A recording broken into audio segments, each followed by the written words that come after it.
Coach Robert Jones joining us now. Coach, thanks for stopping by today. Obviously, Coach will be entering his 8th season here this year as the head coach of the Spartans, coming off another winning season last year and a 12-4 record in MEAC play. Coach, if you just want to start us off maybe with a couple of thoughts on how the preseason's gone so far, and then we'll open it up for some questions. The preseason has been real challenging, honestly. With COVID and all the precautions and things like that you're trying to do, it's been challenging. And then we've had some injuries too. Nothing major, thank God, but just nicks and bruises. And I think that a lot of it is some of these guys weren't in the best shape that they, would normally be in. So, you got a aching knee here, a banged up, ankle there and things like that. So it's definitely been challenging. I can't believe that we play next week, but, so shall it be.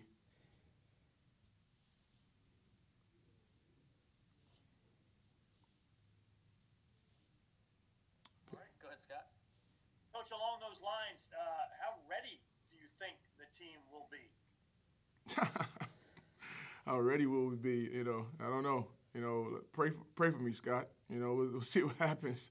But I think that honestly, I'm looking at these first two games as scrimmages because we haven't had a chance to get any exhibitions or scrimmages this year due to the COVID protocols that the NCAA has put out.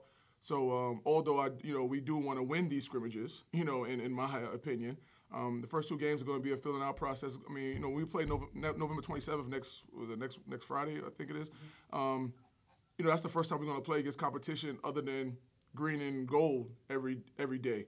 So honestly, some things might look bad to me in practice, but it might be great in the games and vice versa. So that first game is really good. Those first two games back to back are really going to be kind of filler out games to see where we really are, as a team and as a program right now. But I can tell you this much: I know that we're behind schedule. If this is a normal year, we just hope that James Madison and Radford is just as behind schedule as we are. Do you, at this point, do you know what you've got? Kind of. I think that the return is help. But it's still, meshing those guys with the new guys. Even though it's not that many new guys, it's just putting it all together. Every team I think is different, no matter what the returnees are, because there's a different makeup, every team. So we have to make sure that this 2021 team is going to be a good team. 1920 was on his way. We had gelled pretty well down the stretch, and we were on the way to, I think, having a good MEAC tournament. But now it's just restarted and just trying to see what's going to happen with 2021. But I do think that we got we do have better interior play. I think that the guys who played last year have gotten better. I think that we added, a good transfer for the interior play. And I think that our guard play will be solid again. And I think that we enhanced it by adding Mustafa, Lawrence, from Fresno State to the mix, and Jalen Hawkins, from Robert Morris to the mix. So I do think I'm excited about the team. I'm not excited about November 27th, but I'm excited about the team in the long run, though. I know you're not the marketing department, although you can be. I see that the home games are going to be streamed for fans. Yeah. Just your thoughts on that. I mean, I think it's probably this, I know the governor, made his recommendation. So, I mean, it's like the only thing that I guess you can do, at this point. And so, check us out on live stream. Hopefully, we have a good showing. We can put on a good show for the fans that's on at home watching their, computers or phones or wherever the live stream goes to, But, we're just excited that people can actually still check us out. Now, we would love to have Eccles Hall filled, especially for some of those games that we all know what those games are that are coming up. We would rather have it, filled for Hampton and Old Dominion and William and Mary, especially when it's, Old Dominion's first time in 52 years and Eccles, that, craziness, right? And then we got William and Mary, the first, I think this is the third time we're playing them ever. And maybe the first time at Eccles as well, right? Is this first time at Eccles as well? Yeah. So, and then Hampton, it's always a fun game. So to only have 250 fans in those games, and really most of the fans are friends and family, they're not really just outsiders, it's going to be a little weird. That Hampton game is probably going to be the weirdest game, honestly, because I've experienced some games that you would think that the fire marshal had to come shut the place down, and to have 250 fans for a Hampton game is going to be extremely weird, So we'll see how that works.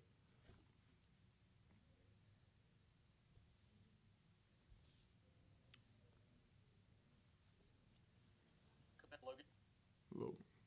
Hey, Coach, how you doing? Hey, how you doing? So you mentioned a little bit about the ODU game. It's kind of coming up. It's the first time the school's hosting in about 50 years. Just what's kind of been the reaction of the team with it being the two city schools kind of going after each other there, and how are you feeling about going against them this year? I mean, honestly, the reaction with the team is just it hasn't been really much talk about it among the guys from my knowledge. You know, I mean, maybe they talk about it in the locker room or wherever, but just while I'm around, they don't really talk about it at all. I think everyone was excited about playing them, and then at first it was only 1,000 fans. The excitement kind of died a little bit, and now with 250, it's like it's an open scrimmage, you know, at this point, you know. So it kind of is kind of sucks, honestly, that we actually get them here for the first time in 52 years, and we're going to be playing in front of 250 people because they're not going to experience the home court advantage that we would potentially have in that game, like we've experienced at the Constant Center and things like that, or whatever it's called, what Chartway Arena now, right? That's what it's called, right? So I'm still thinking about the Constant Center, right? So it's not the same. It's not the same feel, you know, and maybe that's why they chose to play this game this year here. You know, I mean, you know, that's to be determined, I guess. But you know, I think that we all kind of knew it was going to be limited fans, and they for the first time in 52 years they said yes. So I mean, we could put it together on that, right? Go ahead, David. Hey, Rob. Hey, Dave. I haven't seen you in a while, Dave. How you doing, man? It's been a while. Not bad. Okay, great. All right. I see a couple of faces on here I haven't seen in a while, you know? It seems like the last couple of years, just a few days before the season, I would ask you about a starting lineup. And I think last year you had one starter nailed down going into the first game. Yeah. Do you have a lineup yet? Not a full lineup yet. I think, Joe and Devontae are pretty much, you know, they're going to be in the lineup. I mean, you know, I'm not going to kid myself now, you know. And they've worked hard in the preseason as well to earn their right, because, you know, I'm big about earning their right, you know. So they've earned their right to start. As though it's not really totally about their preseason accolades. They've got those, but they've also earned the right to start.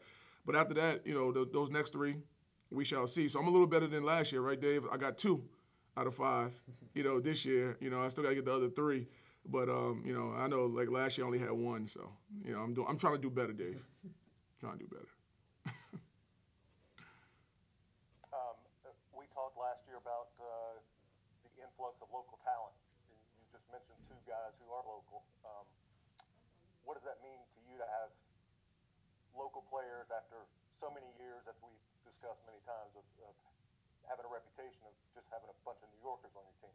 Yeah, that reputation, I tell you, you know, we discussed it was an unfair reputation. You know, you had to do what you had to do to try to be successful, you know, and that was the easiest place to get, you know, people from. But, you know, now with having a local flavored team, honestly, you know, people can't say that anymore. If they still say that now, you know, it's just a little insane. You know, if you look at our roster, 90% of the roster is from Virginia, and that's not always necessarily like we just totally wanted to switch that because of that theory, but we just started to get better Virginia players, and Devontae and Joe happened to be some of the better players. I mean, Joe was a state champion in high school.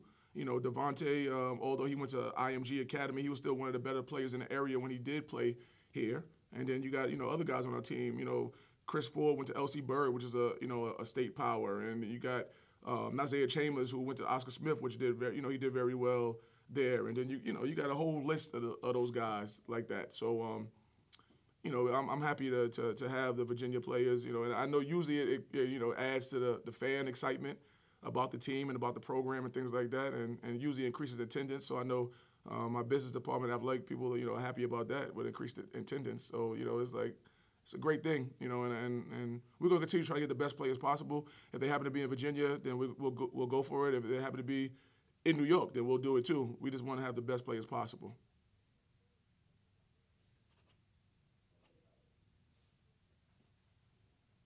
I asked a couple of your players about this, but Dave, you're taking all the questions. Adam had his finger up. You're taking all the questions, Dave. Adam had his finger up, Dave. That's okay. I didn't see Adam's finger. All right, go ahead, Dave. I mean, you already skipped him now, so go ahead, man. We'll get Adam next. I asked some of your players about the way last season ended. Are you using that as motivation to really kind of make the best out of whatever this ends up being? Well, we're just using it as you never know when your last game is going to be played. Because last year we never got a chance to play in the MEAC tournament, as everyone knows. We didn't know our last game was going to be against Morgan State. Last year on the road when we were able to win that game, we had no idea. We thought our last game would be in the scope somewhere, and hopefully cutting down the nets. So you just never know. And I know it's an old cliche that coaches use, that play every game or play every day like it might be your last.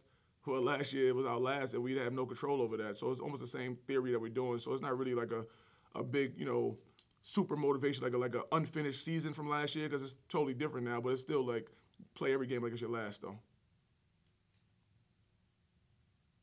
You gonna let Adam go or what, Dave? What you gonna do? I think I used the wrong finger, Coach. That's what I did. Oh, okay. Coach, you've had just since I've been here, you've had some interesting preseasons and non-conference seasons. I mean, I think about the 1 year you had so many injuries, you couldn't go 5-on-5 at practice without managers. You dealt with ice storms. Obviously, nothing prepares you for what you're dealing with now. But can you just kind of speak to how you've dealt with this, and maybe if you pulled from past experiences or talked to colleagues or maybe some of your NBA guys who kind of had a pandemic experience, and what this has been like. We asked the players, they said, it's about sacrifice. They're not going to parties. And they said that's tough, but they said they're not going. So, as much as you can without putting all your business in the street, just kind of talk to us about, how you guys have navigated this. I'm glad they say they're not going to the parties in the public. That's a good thing, I guess. But hopefully they're not. And I think they're doing a good job of it, honestly. But I think just navigating through this whole thing. I mean, it's a day-by-day process. It's all fluid. Every day we learn a little bit more about what's going to happen or the different protocols and safety measures. So it's been tough to navigate. I think so. The CDC changes different guidelines, all the time. So you have to stay abreast of that. But it's definitely a totally different feel. For a long time until now, for me, honestly, now I'm in full game mode because we do play next week, and I'm super competitive. So I do want to, obviously win. It took me a long time to actually get my mojo back going about this season, honestly, because it was just so the level of unknown or uncertainty was just so high that, it's just like, okay, I'm gonna go out there and do my job, but are we gonna play? I don't know. So but now it's like today we had a real spirited practice, because next week is game week, and we have to keep working to get better at what we can get better at before we play November 27th. So I'm sure it'll continue to be like that leading up to next week. But it took a while, honestly, for me to get the whole like spirit back about coaching basketball this year. I mean, I'm not sure. I mean, can you admit how is your mojo back to maybe where it would be in a normal year? 1 week out from the game. I mean, how confident are you in looking at that non-conference slate about how many of these might get played, Coach? Well, as far as me, I'm saying I'm back. I'm fully back. I'm ready. To go at it. Now, as far as how many games are going to get played, I mean, I don't know. I have no idea how many games are going to get played. I'm pretty sure we're going to play next week at James Madison. It seems like it. It seems like we're going to play, barring any kind of mishaps, that happen. But other than that, I mean, who knows? Who knows how many games are going to be played? So we're just taking it game by game. Even it's kind of hard to even look forward to like a ODU or Hampton game because of that exact reason. You don't know if the game is going to get played because of whatever can happen. And I know the area is really excited about the Hampton, and they're always excited about the Hampton thing, but they're excited about the ODU and stuff like that. But who knows if we even going to get to December 2nd, with no hitches. So we'll see. And then if we don't get to December 2nd, we probably have to wait another 52 years, and I'll be dead and gone. So my son will probably be coaching the team or something, like that. So subtle shot.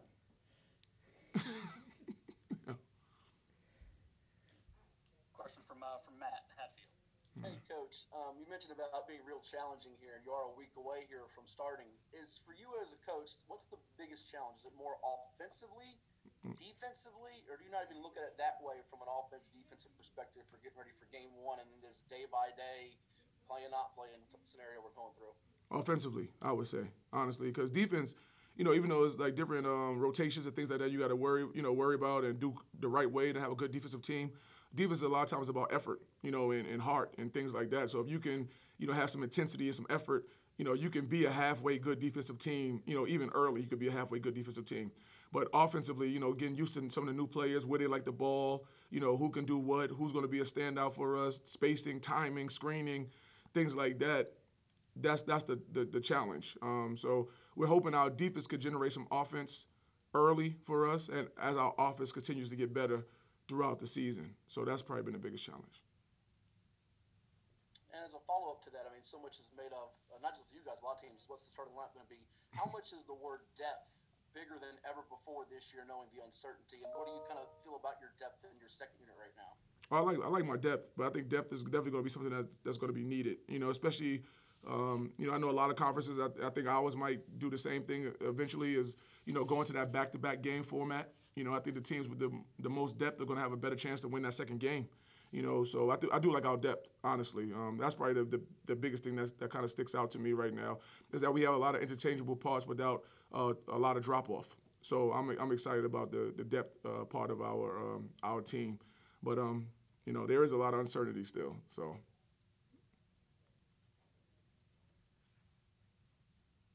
One more question from David, I think. Of course. Yeah. Adam mentioned once I finally let him talk that your players aren't going to parties. Yeah. This is kind of a logistical question, but how often are you practicing, and what are their limitations when they're not at practice? What have you directed them to do specifically? I directed them to stay home. Honestly, if you don't stay home, you're going to get punished if you don't stay home. So, that's what I, directed them to do. And they understand it, that we're doing, everything that we can so we can play. We want to be able to play, And right now, I mean, we are practicing, we're like in full 20-hour-a-week practice mode, that we normally would be in. So that's what we do. We have Sundays off.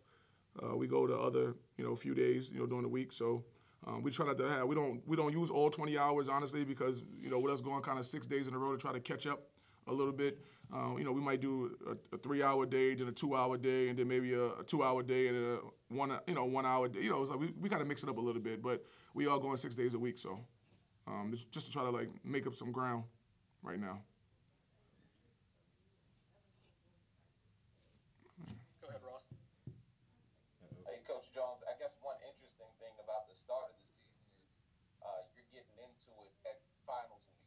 Yeah. You got finals this week, and then you start the games next week. How does that impact your practice at all? That's been a tough part, honestly, too, because usually during our finals week we're like totally off, so it doesn't really bother us too much about who misses practice because of an exam or things like that. And now with us, having a game next week, the people sometimes that have to go take an exam or things like that. Now with us having like sometimes 9 people in practice, we are back to Adam, having some people suit up, that probably normally wouldn't suit up, and that, it's okay for the moment, but it really doesn't help, in the long run, honestly. So that has been a challenge, with us having the finals week, with us gearing up towards a game. And I guess before the season started, there was a schedule, and you're playing teams 3 times. Yeah. You normally get that third time in the conference tournament. How difficult is that? Because teams get to see you now a little bit more than they often did in conference play regularly. Yeah, I mean, that's going to be extremely tough. We had UMES on the schedule 4 times, and potentially played a team for the fifth time. I mean, it's like we're in the NBA. So it's like this is rough. Doing that stuff. But I understand what we got to do. We got to do with the situation at hand. But it's not going to be fun, at all. And it's not going to be fun. I don't think for any coach it's going to be fun to play somebody 3 times, 4 times. I mean, it's but so many trick plays everyone got up their sleeves. It's but so many defenses everyone got up their sleeves that you're going to see the whole gamut of everybody's offense and defense by the time you get to that 4th or 5th game. Like, it's but so many tricks you can do, Like, we're not going to have a secret player come off the bench like Rudy or anything like, stuff like that, So that's not going to happen either, So.